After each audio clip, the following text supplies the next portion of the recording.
Good morning, everybody. This is the live market open for Wednesday, April 13th. I'm Yohay, Elam, Forex Crunch and Market Movers podcast, doing the show as usual for FX Street. As always, we'll cover recent developments in markets. We had quite a few, and I had to change my narrative just before the show. And we'll cover our various charts and levels in the next 24 hours, which are certainly busier than the previous ones. And of course, most important part is your questions. So please, if you cannot see the chat alongside the screen, go to tlk.io/fxstreet-forex-live-video. So, well, that's the narrative is still risk on. We had a few sort of positive developments in markets coming from, well, first of all, from China. China reported a much better than expected trade balance. Okay. And secondly, high hopes for freeze in oil production in Doha. In the OPEC, non-OPEC meeting, we had talks that Saudi Arabia and Russia yesterday are reaching a deal. But this morning we heard from the Iranians that they're out of the game, and this has sort of a negative impact, erasing some of the moves. Okay. Yeah, let's talk about... let's just show you the, well, let's begin with the Chinese trade balance. So here we have the FX Street calendar on Forex Crunch. As you can see, I told you, I think, a few times that, that imports and exports are more important than the bottom line trade balance. Here, this is a case where the top line is more important than the bottom line. Anyway, back in February, we had a collapse in exports of 25.4%. It was skewed by the new year, Chinese New Year. And this time we were expecting a bounce, and the bounce was much better than expected, 11.5% instead of 2.5%. Now, there were skeptics that said that this year-over-year rise is mostly due to beginning from a low base back in March 2015. And nevertheless, it's far, far better than expected. We also have a beat on imports, which is good for the Australian dollar, of course. China imports raw materials from Australia. Iron, copper, etc. So we did have a fall year over year of 7.6, but it's better than 10.2 expected. So let's begin with the charts. Well, euro dollar is currently on the slide in range. Yesterday we had it move. No, well, sorry, that was yeah. No, that was sometime yesterday. It moved above the 114.60 level I mentioned so many times, which was the post crash high back around 1 year ago. So it sort of peaked above this level and then fell back to range. Support remains at 113.35. All in all, euro dollar maintains its range. Okay, so let's see if we can fall under this range. But so far we're seeing a euro dollar fall. Okay, regarding euro dollar, well, only news, relevant news comes from Greece. The IMF has its meetings in Washington. The IMF yesterday cut global growth forecasts, and on the sidelines of this big event in Washington, we also have the Greek talks going on, and there we have, well, things are still stuck. The IMF says that Greece's debt is unsustainable, as if it were a surprise, but the Germans, especially, I mean, European Commission does not want to see any kind of debt relief. Anyways, this story is more on the sidelines, I must say, and not really impacting the euro at the moment. Let's continue with pound dollar.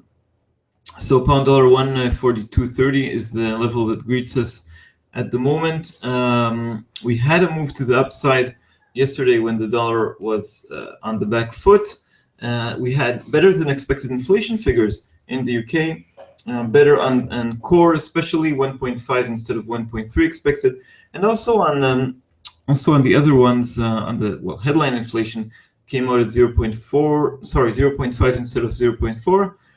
Again, there were some excuses or explanations, whatever you want to call it, that the higher inflation figures in the UK are just a result of early Easter. Okay, so we had Easter this year in late March instead of, well, usually in sometime in April, but nevertheless we had a big rise, then a fall, now back in the same range. Remember, the Brexit talk continues weighing on the pound. Dollar yen, here we can clearly see the risk of sentiment. So yesterday, during the show, you were at lower levels within the same range, okay? So the dollar yen found the low at 107.65. There was lots of talk about BOJ intervention, Japanese authorities moving into markets to intervene, but they were warned from the outside. And more importantly, it's just too hard to catch a falling knife, as they say, right? So it's just too hard to battle the markets when they're one-sided. It's easier to intervene after things have stabilized, after things begin moving up. I don't see any signs here of intervention, but anyway, better mood in markets, less demand for the safe haven yen. Currently, we reached the high of 109, a bit above, and now we're backing down just a bit. Anyway, better mood in markets, weaker yen, higher dollar yen. Okay, so range 107.65 to 109. Dollar CAD, here we had quite a move. So all this talk about an agreement in higher chances of an agreement for a production freeze helped the Canadian dollar a lot. We had dollar CAD move below the 128.30 level, a level which is very important. Let me show you why. You can see this sort of double top here at the beginning of 2015, back in February, once again during March. Okay, and then when we had a break above this line in July, the pair remained above it and touched it back in October. So now we're back to the lowest levels seen actually since July on dollar CAD. Quite a significant move. We have reached a new low. Let's look at that, 107.50. Let's add this line to the mix. So we had quite a strong move on dollar CAD. Now remember, this morning we had Iran saying that the oil minister will not attend the meeting. And that's, of course, bad news for oil, bad news for the Canadian dollar. That's the main reason for this bounce. The same goes for the Australian dollar. Here, of course, the big event overnight, Chinese trade balance. Look, the Australian dollar was already moving higher against the US dollar yesterday, but then it got a boost and went above 77. Okay, almost it reached 77.16, almost at the 77.24, 25 level that it reached late in March. Okay, so it's almost a double top, or if you want, a lower high, but now we're falling back to the previous range. Support awaits here at 76.40. So far it's holding, currently 76.57. Why are we seeing a fall? Some profit taking, yeah, and also the talk about no freeze in oil prices, or at least that Iran is not playing ball. Okay, so that's of course negative also for other risk currencies. All right, let's continue. We have a similar picture in the Kiwi dollar, 69.10 at the moment. We already reached higher levels of 69.50. Okay, also here we can see some kind of a pattern of a lower high. Okay, 69.80 was the high. We moved higher. Better Chinese trade figures are also positive for the Kiwi, for New Zealand. Less so than for the Australian dollar, but nevertheless, this is of importance. Okay, dollar Swiss 95.80, moving higher with, well, mostly this morning, some kind of a recovery of the US dollar. So we're moving a bit up. Still remains choppy, 96.40 remains resistance. Euro Swiss, well, we moved down just a bit from the previous range, but we haven't moved very far. A range of 15 pips this morning, 108.60, I would say some kind of support. Euro pound continues, well, we're continuing to see this recovery. I would say perhaps you can see here some kind of a head and shoulders pattern, right? Here, this first move above 80 could be the left shoulder, then this could be quite a big and fat head where when the cross peaked at 81.80, and then a second shoulder here again at 80.20, perhaps a more relevant line than than the round 80 level, although I would say that 80 is still round level. So we have a head and shoulders pattern on euro pound. The pound maintained some strength. The better than expected inflation figures certainly helped, and the euro is showing some signs of weakness. Let's continue. Euro yen. Well, what I can say we're seeing in the past day or so is that once again the euro is sort of beginning to realign itself in the safe haven camp after a break. Okay, so we had the new policy from the ECB, the new printing of money, okay, the new 20 billion more in monthly QE, negative rate, and sort of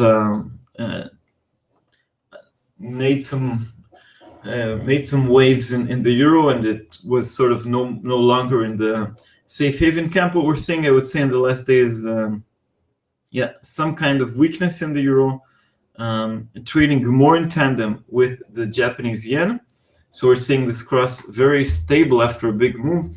Let's see if it's temporary. The slide of the euro alongside the slide of the yen, which keeps this cross in check, and the risk on mood supports, of course, weakens the euro against the pound, for example, against other currencies. So perhaps the euro is returning to the safe haven camp, but perhaps it's too early to say that.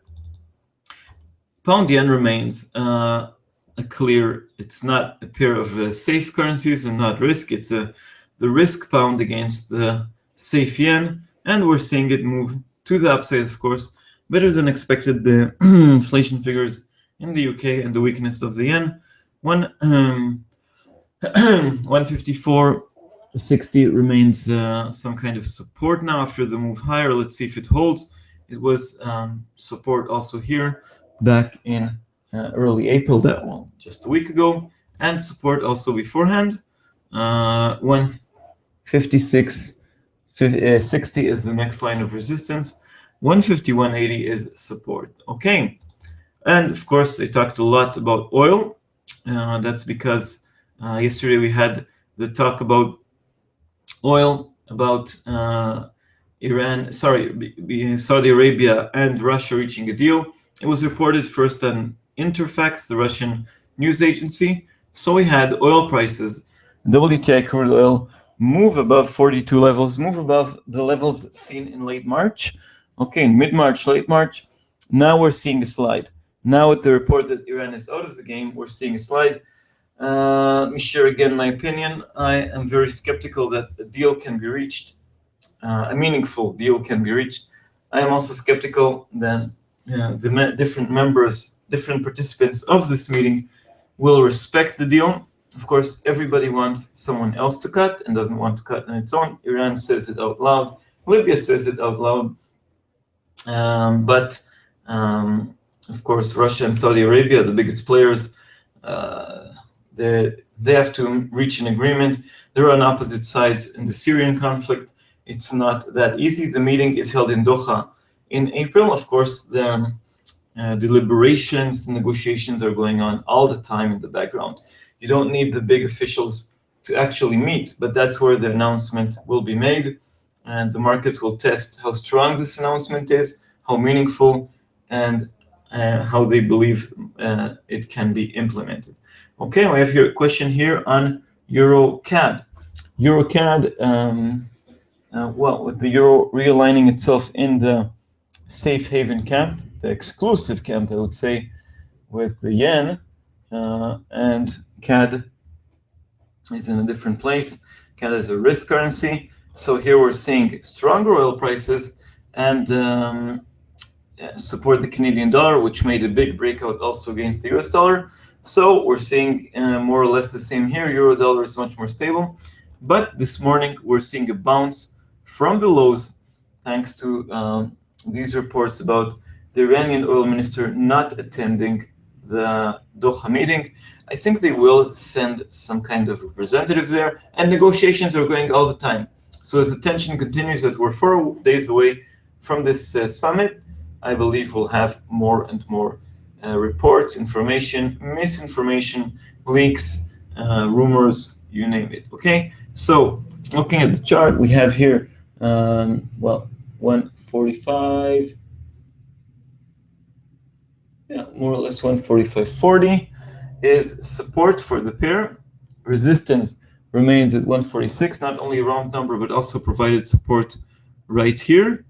Okay, that was in mid-March. We found ourselves with support a few times. Lower levels, we had them here in this big spike at the beginning of, at the middle of March. This is all related to the ECB, to Mario Draghi, at first introducing a huge stimulus package, then saying, basically, we're done. So Canadian dollar was stable at the time, so this reflects only the move in the euro, all the way down to 143.75, and then up all the way to 150. We had another attempt to move above 150, but I still see this round number as resistance. So,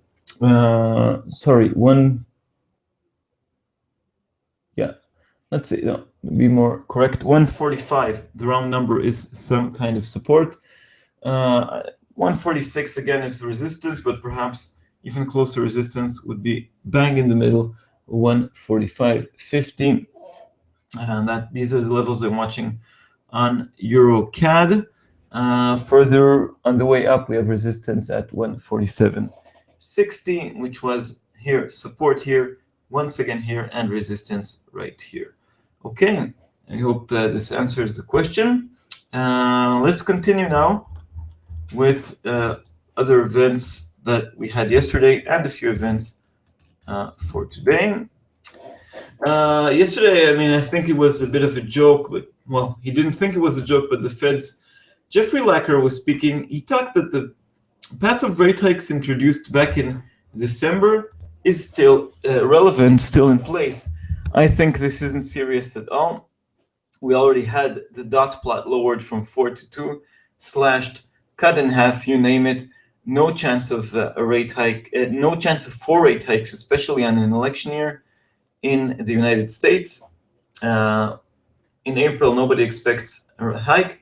In June, expectations are quite low, but a lot depends on the figures we have today and in the next few days. Okay, moltes gracias, that's thank you in Catalan, and the rest. Bank of Japan intervention, before we move to more events. As I said, chances of BOJ intervention are low because of the international atmosphere really against it. We heard Treasury Secretary Jack Lew talking against it. And more importantly, because I think we haven't fully stabilized in dollar-yen or in the strengthening of the yen. Once we have the yen weakening, I think it'll be easier for the Bank of Japan to intervene to weaken it further. It's easy hitting someone when he's down. In this case, it's the central bank against the currency. So I believe they will intervene a bit more quietly and a bit when the wind is blowing in the right direction and not against it. Anyway, they don't have too much of a justification to act. Moral, if you wish. Of course, they want a weaker Japanese yen, but there isn't too much they can do. They said they can live with 105, though this might be job owning. Yeah. We heard also from a few banks that said that the Bank of Japan will intervene when it reaches 105. Other banks said 100. Of course, these are round numbers. I believe they can intervene once things have stabilized. And perhaps they won't intervene at all because, as we know, most interventions only have a short-lived effect. Okay. Yeah. Okay, let's move to more events we had. Well, yesterday, let's see if I didn't miss anything. Yeah, UK inflation, I talked about that, came out better than expected, but it was blamed, if you wish, on Easter shopping, early Easter shopping. Anyway, US import prices came out a bit worse than expected, but at least showed a rise. I forgot to update the slide here. I can show you the data. What was also interesting to note is that API, in the context of oil prices, the American Petroleum Association, they did show a rise in crude oil, and that should be negative for oil prices because we have more crude oil in storage, but they did show a drawdown in gasoline and distillates, and that's perhaps good news. So it was a bit mixed, I would say. The bigger news came from, bigger market moving news came from the OPEC, non-OPEC meeting that is coming up. Okay, and what's coming up as well is a busy day. So at 9 GMT, 10 in the UK and 11 in here in the old continent, we have industrial output from the Eurozone. It's a bit stale, a bit old because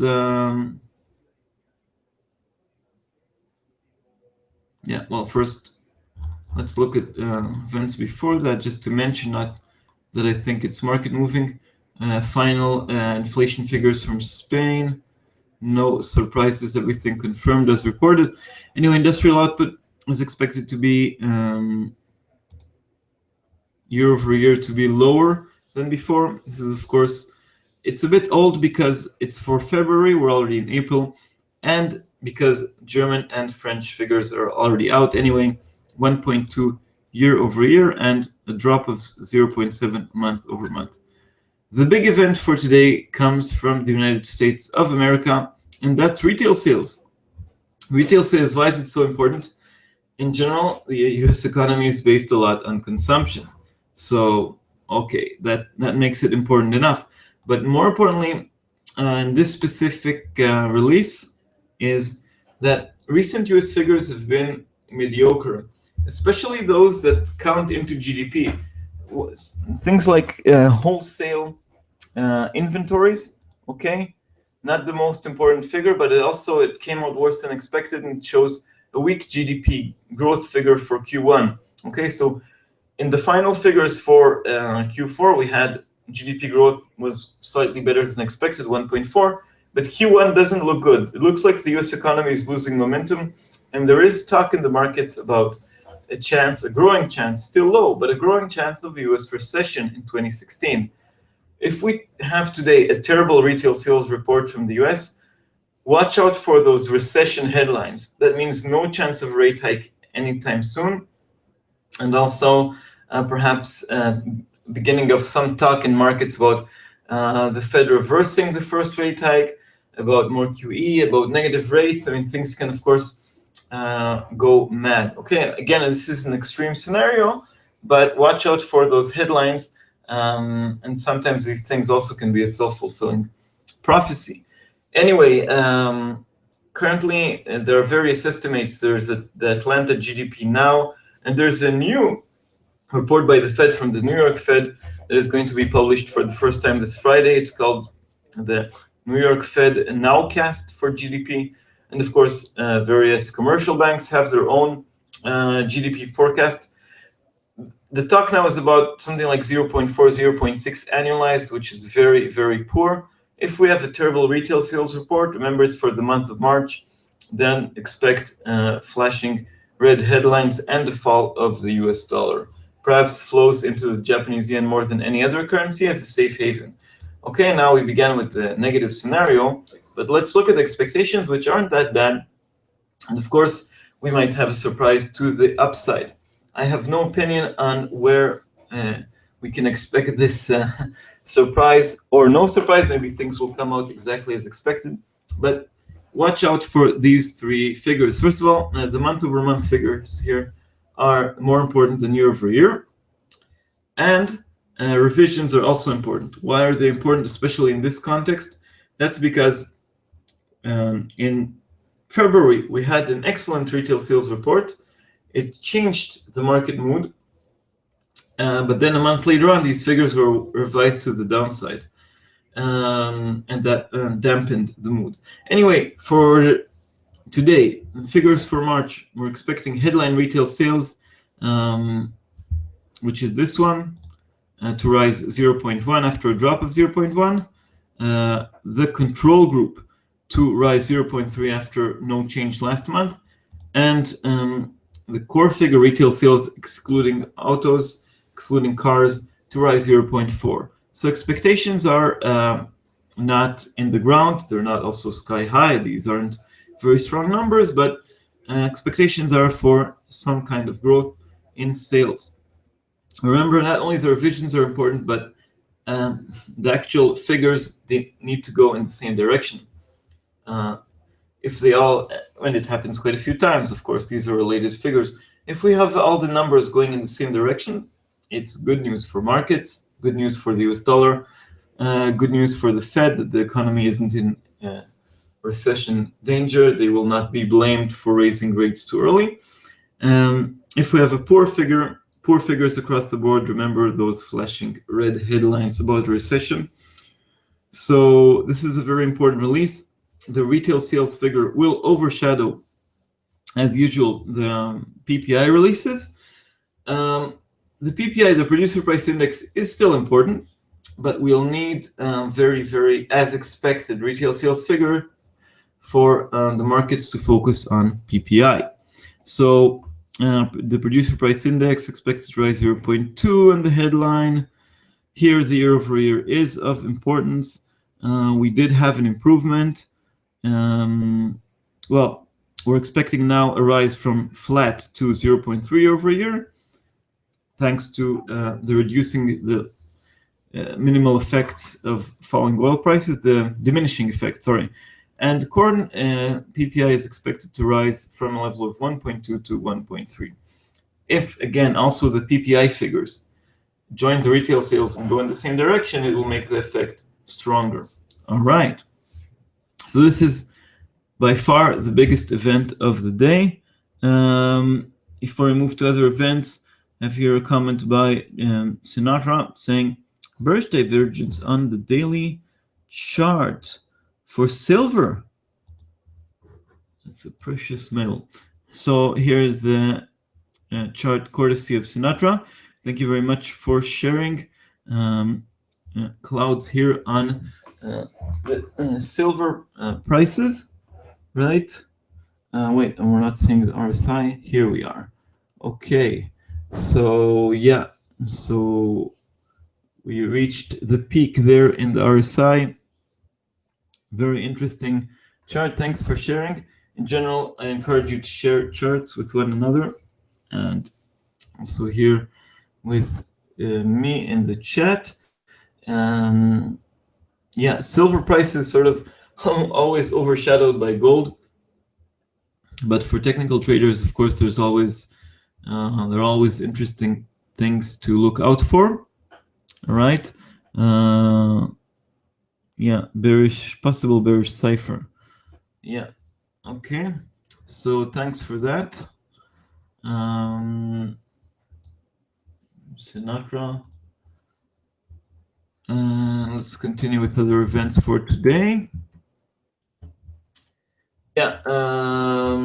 So we talked about retail sales PPI. For those of you trading the Canadian dollar, we have the Canadian rate decision. The Bank of Canada decides no changes expected in interest rates in Canada. They're at 0.5. All right. Since the last meeting of the central bank, the central government introduced a new stimulus package. The Bank of Canada was delaying a potential rate cut in anticipation of the budget. Since then, things have certainly improved in oil prices and the general market mood, and the stimulus budget, I think, is satisfactory enough for the Bank of Canada, satisfactory enough not to cut interest rates. So no change is expected. What we will have is fresh forecasts, and I believe they will be a bit better. And of course, if inflation forecasts are better, that's good for the Canadian dollar. And if they're worse, it's worse for the Canadian dollar. So we should look more at the forecasts than, because the Bank of Canada is not expected to make a change, not now and not anytime soon. This is not a non-event. This is an important event, but the focus is not on hints for a rate cut or no rate cut, but more on forecasts, because we can derive the hints from there. Okay, anyway, no changes expected anytime soon. As usual, on a Wednesday at 2:30 GMT, 2:30 p.m., we have the crude oil inventories. Right. here. So, well, we don't have expectations, but after yesterday's big drawdown, big build in crude oil, we can perhaps expect more of the same. But now I would say that the political headlines regarding Iran, Saudi Arabia, and Russia, this magic triangle, that's what moves markets. In the same context of the Canadian rate decision, it's a big day for Canada. To answer the upcoming question by Jax, pairs to watch today is dollar CAD, especially after breaking to new lows. So after the statement and the decision itself, at 2 GMT, we have the press conference at 3:15, an hour and 15 minutes later. We'll hear how the Bank of Canada sees the Canadian economy. We almost always talk also about the US economy. Speaking about the US economy, at 6 GMT, we have the Fed's Beige Book. It's a report from the different Federal Reserve regions. There are 9, if I'm not mistaken, about the state of the economy. But remember, retail sales gives us an updated picture as well. In theory, that's what the Fed has before its eyes when it comes to make its rate decision in 2 weeks' time. This Beige Book, this report, this is the tool that the Fed has, okay? Usually most regions report modest to moderate growth, which means the US, well, what we already know, that the US economy continues growing at a slow pace, okay? And at night, for those of you awake, we have at the Australian jobs report at 1:30 GMT. That's 3:30 a.m. here in Europe, 2:30 in the UK. It's a bit late anyway. What we're expecting now is a small rise in the unemployment rate from 5.8 to 5.9, and but the Australian economy is expected to gain 20,000 jobs. Last time it was mostly flat, and the unemployment rate fell to 5.8, only thanks to a drop in the participation rate. The participation rate, is expected to rise this time, to edge up from 64.9 to 65. So it's quite a busy day for a quite busy night, morning over there in the land down under for Australia. Also have some figures from China, but the big one came today, and the even bigger one comes on Friday. So this is a sandwich day. We have the N2 money supply and new loans. Once again, with all these figures at the same time, they all need to go in the same direction. But I think this time the Australian dollar will move on its domestic figures rather than the Chinese ones. All right. So we covered, I guess, all the events for today. Let's refresh this expectations for rate hike. Of course, nobody expects rate hike in April. 96.5% of no move. Also in June, chances are diminishing. This is, of course, according to bond markets. So nobody believes what Lecker said last night. 86% no rate hike, and I think it should be around December. Yeah. First, no change in rate hike expectations, only in December. Remember, today we have a critical, top tier, first row, whatever you want to call it, release in the United States of retail sales, and expectations could certainly change. All right, so I think we talked about, all the main events for today, all the main events that we had yesterday. Have any questions before we get to the wrap? To the wrap up, I'll take a look if we have more headlines from regarding the meeting of OPEC and non-OPEC members on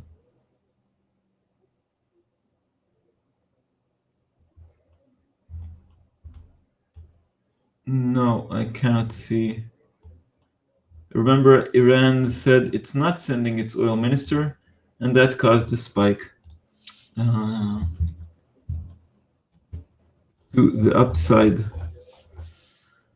To the downside in oil prices, and sort of changed a bit the market mood for instance, dollar yen is off the highs, and dollar CAD, of course, is off the low as well. Not moving that fast. Okay.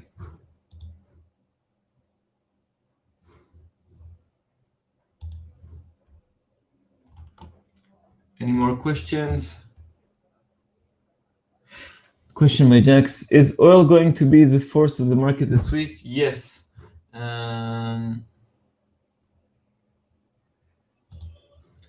That was an easy answer.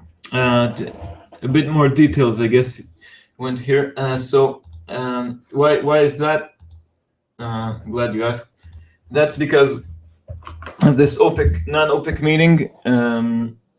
That's critical. That we had a big build-up, big hype towards this event.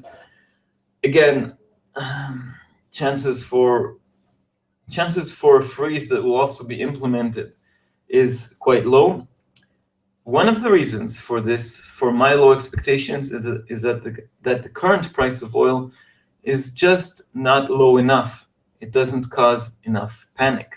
Okay, we did have a report today that a company called Peabody has gone bankrupt, at least in the US. Let me look for some details. And they are in the coal business, not in oil. Yeah, coal miner Peabody files for bankruptcy. Anyway, they are. Yeah, I got my office back. If we begin seeing a long list of bankruptcies in the mining sector in the United States, and well, it has to be mining sector in oil, okay, then we'll have less oil production in the US, higher oil prices, less flexibility perhaps in the US shale market. But what we've seen so far is that once oil prices dropped too much, the US began producing less oil. These private companies they squeezed production. And then when oil prices recovered, thanks to the squeeze in production, thanks to other moves in markets, we've seen them ramp up production once again. So doesn't mean oil prices cannot go up, okay? But they cannot fully recover, and the oil production freeze that can be announced by Saudi Arabia, Russia, and all the other countries, which are, of course, mostly dependent on these two big countries, Saudi Arabia being basically the only big power in OPEC, well, at least until Iran came online, but Iran and Saudi Arabia are not really good friends, to say the least, and Russia, which is a huge oil producer as well. And Russia reached, by the way, new highs in production. So Russia isn't really freezing anything anytime soon. Let's say they do reach an agreement. In the past, they've already made similar agreements and not implemented them. But to answer your question a bit more, it's not only about oil prices. This meeting is not only important for oil prices and the Canadian dollar. We've seen in the past few months how higher oil went hand in hand with higher stocks, and oil was the leader in many cases. Higher oil prices are perceived as higher demand, higher global growth. This is not usually the case. The case is usually a question of less supply or more supply rather than demand. Is this freeze talk just smoke up the ass to drive prices higher? Yes. Well, I'm not sure. I don't know this for sure. They might reach an agreement. They might make an announcement. But the announcement, first of all, could be quite limited in its scope. We'll freeze oil production once we reach this in this capacity. We'll freeze depending on these and these conditions. They'll announce a freeze, but not all countries, especially Iran and Libya, will not be in. Now, Iran is a huge producer that wants as much money as it can now that it finally came back to the family of nations, as they say. Okay. And Libya isn't such a big producer, but they produce sweet crude oil, and they're close to the shores of Europe. They have a bigger impact, and they're producing only small quantities of oil. Anyway, a meaningful and bold and ambitious agreement needs to be reached. Then things need to be really implemented. So if they make a big announcement, that could impact oil prices positively on Monday, the day after the decision, okay? But then the test is the implementation, and I'm not sure they'll really implement the deal. And I'm not sure they'll reach a substantial deal. They might make, OPEC also in the past decided on quotas, and they always broke these quotas to the upside, so it's not that meaningful, okay? But when OPEC does have quotas decided not to cut production, even in a declaration, I'm not talking about implementation, of course, then we had the bigger crash in oil prices on an already fragile market in Thanksgiving of 2014, okay, the end of November 2014. Okay, it was quite a long answer, so I didn't take the easy path. All right, so on to the wrap-up for today. This is the wrap-up for the live market open for Wednesday, April 13th. The market mood remains positive, mostly thanks to positive Chinese trade balance. Exports rebounded a lot. Some doubt the figures because of the base effect, but it's still positive. There are high hopes that this was relevant, especially yesterday, for a freeze in oil production in Doha. According to Russian reports, Saudi Arabia and Russia agreed on something. But today, Iran ruined the party by saying it will not send its oil minister to this meeting in Qatar, in Doha, the capital of Qatar. And oil prices, as we just talked, are influencing the market. Yesterday, we had UK inflation came out better than expected, sort of supports the pound, especially against the euro, against the yen. US import prices a bit lower than expected. Chinese trade balance a big mover. The API report regarding oil was a bit mixed. Today we have crude oil inventories. Let's look at the charts and then talk about the main events for today in this wrap-up. So euro dollar lower within the 113.35 to 114.60 range. No substantial news from the old continent.